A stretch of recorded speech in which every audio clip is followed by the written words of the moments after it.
may nag-iiyakan na naman sa balitang to. Ayon kay Cheese, mga aksyon ni VP Sara bilang Davao Mayor hindi kasama sa impeachment case. Aray mo! Anong ginagawa nila dyan sa impeachment trial? Yung mga inilabas nilang mga witness, yung mga ebidensya, nung mayor pa si VP Sara.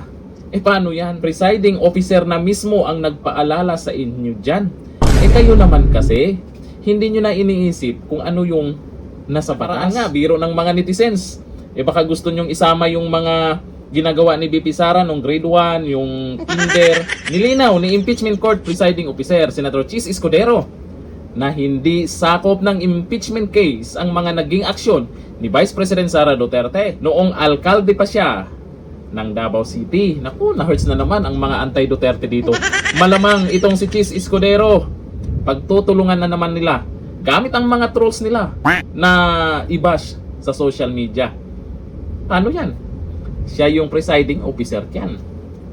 Maaari lamang umanong talakayin ang mga ito kung may kaugnayan sa pagpapakita ng pattern o pag-uugali ng isang testigo, ngunit hindi maaaring gamiting dagdag sa 6 na articles of impeachment na nililitis. Paano yan?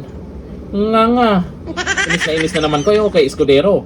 Nakaraan, pinapaboran nyo kasi kumampi nga dyan sa bagong majority ngayon, malay nyo, itong si Escudero ay ginawa lamang niya yung kanyang trabaho. Kung may mas magaling sa kanya dyan sa majority ngayon, yun ang ipalit nyo bilang presiding officer. Meron nga ba? Sino? Kailangan yung nandyan, abogado. Di ba mayroon kayong abogado dyan? Bakit ayaw niyang magpresenta na maging presiding officer? Yun. Dito kayo nagkakamali. Kasi si Escudero, napapansin nyo, ganyan. Talaga naman.